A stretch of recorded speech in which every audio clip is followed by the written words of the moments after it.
Doctor साहब, state bank की जानिब से नई मॉनेटरी पॉलिसी जारी करते हुए शरह सूद में 1% कमी की गई है, जबकि वजीर खजाना की जानिब से कहा गया है कि पॉलिसी रेट का नीचे आना बहुत अच्छी खबर है। बहुत अच्छी खबर है यकीनन, लेकिन जो रियासत के मसाइल हैं वो इससे बिल्कुल मुख्तलिफ है। अब 1% सूद नीचे आ जाए तो उससे इसको पहले तो आवाम को समझाने में बड़ी मुश्किल पेश आएगी कि भाई इससे क्या फ़ायदा होगा, 1% सूद आए या 5% सूद नीचे आ जाए। इशू जो है वो ये है कि सिक्योरिटी क्राइसिस बढ़ रहा है मुल्क में। आज बलूचिस्तान में जो वाक़यात हमारे सामने आ रहे हैं और उससे पहले बड़े अफसोसनाक वाक़यात बलूचिस्तान में, और वहाँ पर जो है वो ज़ाहिर है कि अब कोई पॉलिटिकल डायलॉग भी नहीं हो रहा, कोई बातचीत भी नहीं हो रही। बज़ाहिर ऐसा लगता है तसादुम की फ़ज़ा बनी हुई है। और DI खान में KP के कुछ इलाकों में इंटेलिजेंस बेस्ड ऑपरेशन अभी मैं देख रहा था इस पर। लेकिन ये एक ओवरऑल बड़ा सिक्योरिटी क्राइसिस मुल्क में है। और सिक्योरिटी क्राइसिस से मुराद ये है कि उसमें आप ये देखें कि जो तहरीक लब्बैक की जानिब से चीफ जस्टिस साहब के बारे में, अब उसमें वो मजमूई तौर पे तहरीक लब्बैक की तरफ से ये बात आई है, उनके एक रहनुमा की तरफ से नहीं आई। ये तहरीक लब्बैक की जो क़यादत है और बाकी शख्सियात ने भी यही बात की है। उसके ऊपर मुख्तलिफ वज़रा का हमने नुक्ता नज़र सुना और देखा कि वो किस तरह से वो उन्होंने बात की है। और ये भी एक बड़ा एक सिक्योरिटी चैलेंज है इस अरेंजमेंट के लिए। लेकिन और साथ ही जो है वो IPP का मामला अपनी जगह पे मौजूद है और जमात इस्लामी का यहाँ पे धरना जारी है इस सिलसिले में। और जो जमात इस्लामी के जो हाफिज़ नईमुर रहमान साहब जो बात कर रहे हैं IPPs की, वो जो जिस कल भी मैंने गुजारिश की थी कि वो जिस टीम से बात उनकी हो रही है उस टीम में वो लोग हैं ही नहीं जिनसे बात होनी चाहिए। मतलब वज़ीर ख़जाना कुछ और फरमा रहे हैं और वज़ीर तवानाई कुछ और फरमा रहे हैं, और मुज़ाकराती टीम इंतहाई हमारे काबिल एहतराम। मुझे कोई ये बताए कि IPPs के मुज़ाकराती टीम में अताउल्लाह तारड़ साहब और अमीर मकाम और तारिक फजल चौधरी साहब का क्या ताल्लुक़ है? मतलब ये तीनों तो यानी ये आप समझें कि ज़रा नरम मिजाज शख्सियत इंगेज करें ना। अमीर मकाम साहब भी सॉफ्ट आदमी हैं और वो तारिक फजल चौधरी साहब भी। लेकिन मसला ये इशू तो है वज़ीर तवानाई वो तो कोई और बात कर रहे हैं और वज़ीर ख़जाना कुछ और कह रहे हैं। या इसमें ख्वाजा आसिफ साहब भी हों जो माजी में बताएं कि क्या हुआ था भाई उस वक्त, या कोई और शख्सियात हों जो कहीं कोई जिनका कोई फैसला तो वो कर पाए ना। तो वो हुकूमत की तरफ से एक ट्रक की बत्ती चल रही है। अब पता नहीं हाफिज़ नईम साहब वो या तो ये टीम तब्दील करवाएं या ये है कि इसको पता, वो तो लोग वो देखें ना, वो बिल्कुल अलग बात कर रहे हैं। वो कह रहे हैं हमने दुनिया में नहीं रहना कि हम ये IPP के मुआहदे, अच्छा और कैसे नज़रसानी करेंगे? तो वो एक अजीब, वो तो एक उबाम पैदा हो रहा है कि भाई जो जिनके पास इख्तियार है वो तो बात करें, IMF नाराज़ हो जाएगा, ये हो जाएगा, वो हो जाएगा। तो वो ये बहुत बड़ा इशू है। अच्छा, सोशल अनरेस्ट जो है वो अब देखें कि किस कदर फैल रहा है कि वो जनाब एक खातून ने छलांग लगा दी, जो है वो 10,000 का बिल आ गया उनका, उन्होंने ख़ुदकुशी कर ली 10,000 के बिल पे। और वो भाइयों के कत्ल का वाक़या, ये सोशल अनरेस्ट जो है ये बहुत ज़्यादा फैल रहा है। और उधर जो है वो तहरीक इंसाफ के मामलात, उसमें कि उनकी सीट्स और ये वो। लेकिन मैंने आपसे कहा ना, वो सियासत अपनी जगह छोड़ के जो रियासत के इश्यूज़ हैं, और मईशत फिच रिपोर्ट आ गई तो उसके ऊपर ये आगे पीछे। लेकिन इश्यूज़ आप देखें कि मईशत में चाइना की तरफ से कोई बात नहीं आई। वज़ीर ख़जाना साहब उन्होंने कहा कि आप कोयले पे कर लें। अच्छा जी, IPPs के लिए गए थे, क्या होगा उसका? सऊदी अरेबिया की तरफ से वो ऑयल का शायद मामला नहीं तय हो पा रहा। तो काफ़ी इस वक्त इश्यूज़ हैं जो रियासत को दरपेश हैं। और बात जो है इसमें अहम बात जो है वो, जो मैं बड़े दिनों से बात कह रहा हूँ कि नवाज़ शरीफ साहब कहाँ हैं। और नवाज़ शरीफ साहब ने आखिरी बात जो आई थी वो ये थी कि उन्होंने पहले तो वो मुलाकातें हुई, फिर उन्होंने एक इजलास तलब किया, फिर उन्होंने कहा कि वो इजलास लाहौर में होगा, फिर वो लाहौर में भी नहीं हुआ। तो नवाज़ शरीफ साहब इसको इस पूरी सिचुएशन में कहाँ तक इन हैं, मतलब कहाँ तक वो हैं और कहाँ पे वो नहीं है, ठीक है। और ये कैसे ये पूरा अरेंजमेंट बन गया जो कि नवाज शरीफ साहब के नाम पे बना, उसमें वो है ही नहीं, किसी जगह पर भी नहीं है। नज़र ही नहीं आ रहे। ठीक है, तो ये एक बड़ा अहम मसला है।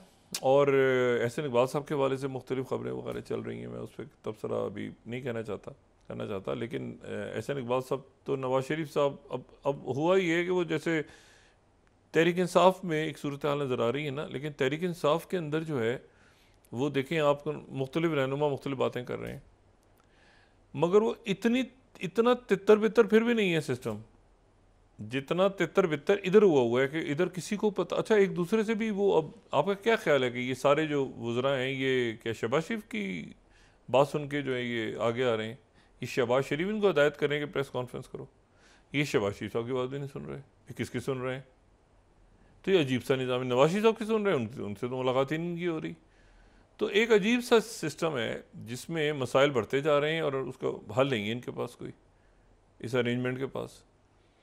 तो ये जो है ये यानी अब देखिए ना, ये जो मामला हैं, ये तो इसमें तो पीटीआई को साइड पे कर देना, तो इसमें ये जो बाकी मामला हैं, आईपीपी का मामला है ये, इसमें तो बल्कि वो, इसमें तो पीटीआई के दौर में भी एक हुआ है ना, रज़ाक दाऊद साहब का शायद नाम है, और बाकी जो वो नदीम बाबर साहब, तो वो तो उस दौर में तो, लेकिन वो इसको भी नहीं हल कर पा रहे क्योंकि ये तो अपने ऊपर चार्जशीट है, ये अपने ऊपर चार्ज। तो ये वज़रा जो आ रहे हैं मुज़ाकरात करने, तो हाफिज़ नईम साहब इनसे क्या कह रहे हैं कि यार ये अपने इस पूरे अरेंजमेंट के ऊपर चार्जशीट कर दो, क्योंकि इसमें तो सारा वो 1994 से मामलात हैं। तो ये एक बड़े फैसला कुन मराहिल हैं यहाँ पे, और बड़ी इसमें तलखी बढ़ रही है। और मैं आपसे वही बात कह रहा हूँ कि ये तलखी बढ़ रही है, मतलब तलखी इस तरह से बढ़ रही है कि एक आपस में लग रहा है कि लोग उलझ गए, सारे इलीट आपस में लड़ पड़ी है। अच्छा, और इसमें जो है वो सिक्योरिटी क्राइसिस अपनी जगह अहम तरीन, मईशत, और उसमें आखिरी दफ़ा जो चाइना के लोग यहाँ पर आए थे, उनके मिनिस्टर आके कह के गए थे आपको, और बाकी लोग भी कह के गए थे कि आपने मुल्क में इस्तेकाम पैदा करें, और उससे लेके आज तक आप देखें कि क्या हुआ है। और फिर आप कहते हैं कि दुनिया ये कर रही है तो फलां ये कर रहा है, वो आपको कह के गए थे, वो इस तरह कहते नहीं है पब्लिकली कि आप पॉलिटिकल स्टेबिलिटी लेकर आएँ। और उसके बाद आप देखें वो दिन और आज का दिन क्या हो रहा है, कभी कोई करारदाद, कभी अदालतों में मामलात, कभी पकड़ धक्कड़ शोर, एक अफरा तफरी पूरी बपा। लेकिन ये होना था, क्योंकि ये पूरा का पूरा चल नहीं रहा ना, जब गाड़ियाँ फंस जाती हैं आपस में तो एक दूसरे टकरावे। तो देखें, अल्लाह ताला खैर करें आने वाले दिनों में। लेकिन अब ये इसको पता नहीं कितने दिन खींचेंगे, क्या करेंगे। अब मतलब है कि बस चलता रहे काम, और कोई रोज़ कोई ना कोई वाक़यात हमारे सामने आ रहे हैं जो मामलात को पेचीदा से पेचीदा नए महाज खुलते जा रहे हैं इसमें। लेकिन मैंने आपसे कहना जो भी है, बस ये अब एक कहीं ना कहीं इसने ठहरना है, इससे ज़्यादा हालात जो है वो मतलब बस देखें आगे आने वाले दिनों में क्या होता है।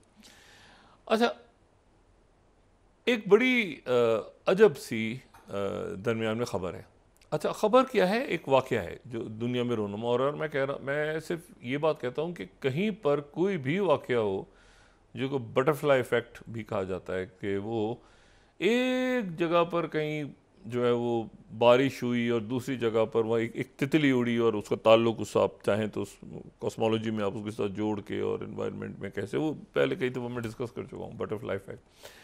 तो एक वाक़या दूसरे वाक़यात को किस तरह से जन्म देता है, या तो एक्सकलेट करता है या उसको डीएस्केलेट करता है। लेकिन इसमें जो इम्पोर्टेंट बात है वो है वेनेज़ुएला में क्या हुआ है। अच्छा, बराह रास्त मैं कह पूरी दुनिया में एक हंगामा बपा हो गया है वेनेज़ुएला से। अब कहेंगे वेनेज़ुएला से क्या ताल्लुक है पाकिस्तान का। वेनेज़ुएला जो है वहाँ पर इलेक्शन हुआ है, और इलेक्शन में निकोलस मेडोरो जीत गए। अच्छा, निकोलस मेडोरो जो हैं, ये वो हैं निकोलस मेडोरो जो कि 2013 में सदर बने थे। ये एक अनहोना वाक़या है इस हालिया इंसानी तारीख का, हमारी जो सियासी तारीख कह लें, इंसानी तारीख।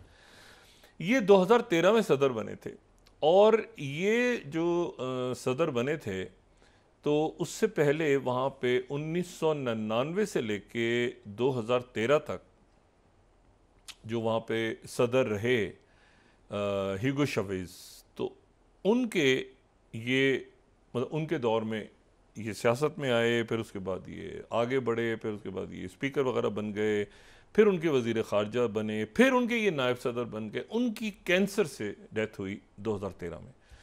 तो ये उनके जानशीन के तौर पे ये जो है ये इलेक्शन जिन्होंने जीत लिया। अच्छा, ये ह्यूगो चावेज़ कौन थे, ये ज़हन में रखें।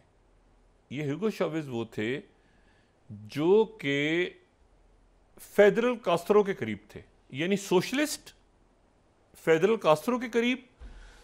और उन्होंने ये कहा कि जो 21वीं सदी, उन्होंने नया एक लेकर आए, वो थ्योरी लेकर आए थे 2005 में कि 21वीं सदी का सोशलिज्म, और 21वीं सदी का जो सोशलिज्म है वो मार्क्स और लेनिन से थोड़ा सा मॉडिफाई करके उन्होंने कहा कि वो ये जो 21वीं सदी का सोशलिज्म है। अच्छा, 2005 में वो अफ़गानिस्तान वॉर और इस सब के 99 में आ गए थे, तो उसके बाद 2001 में अफ़गानिस्तान की वॉर, तो उसके वो खिलाफ, फिर उसके बाद ये हुआ कि कहीं 2002 में उनका तख्ता उलटने की कोशिश हुई। और मैं यहाँ पे 2002 का गार्डियन सेकंड और थर्ड स्लाइड अगर दिखाऊं, तो उस वक्त एक बगावत हुई, और उसमें लेकिन ज़ाहिर है कि दुनिया की तवज्जो उस वक्त ये अफ़गानिस्तान और इराक़ और ये जंगें चल रही थी, लेकिन वहाँ पर ये बगावत की कोशिश हुई, जिसका इल्ज़ाम जो है वो उन्होंने बुश पे लगाया। सेकंड एंड थर्ड स्लाइड ये मैं दिखा रहा हूँ, 21 और 29 अप्रैल 2002, ठीक है। अच्छा, ये जो है, अच्छा बुश टीम, ये हाँ उस वक्त ये बुश के दौर का है, 2002। अच्छा, तो अब इसमें यह है कि ये ह्यूगो चावेज़, तो वो ह्यूगो चावेज़ जो है वो, अच्छा उसके बाद ये हुआ कि वो बन गए थे ओपेक, क्योंकि वेनेजुएला जो है वो दुनिया के बड़े ऑयल प्रोड्यूसर्स में से एक है, तो ओपेक का मेंबर है। मतलब वो कोई, आप समझें कि जाहिर है कि ओपेक है, ऑयल है, तो उसका मेंबर है। तो वो ओपेक की सदारत उनके पास आ गई। उस वक्त ओपेक प्लस नहीं बना था, तो ओपेक की सदारत जब उनके पास आई 2002 में, तो उन्होंने जनाब बतौर ओपेक प्रेसिडेंट उन्होंने दौरा किया ओपेक ममालिक का, और इस दौरान वो ईरान गए, और फिर वो इराक़ में आके सद्दाम हुसैन से भी मिले।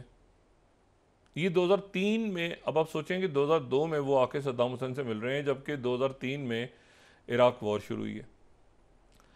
और फिर इसी दौरान उन्होंने कहा कि बुश ने मुझे कत्ल करवाने की कोशिश की। तो उनकी एक तलखी चलती रही मुसलसल, ह्यूगो चावेज़ की तलखी चलती रही अमेरिकन के साथ।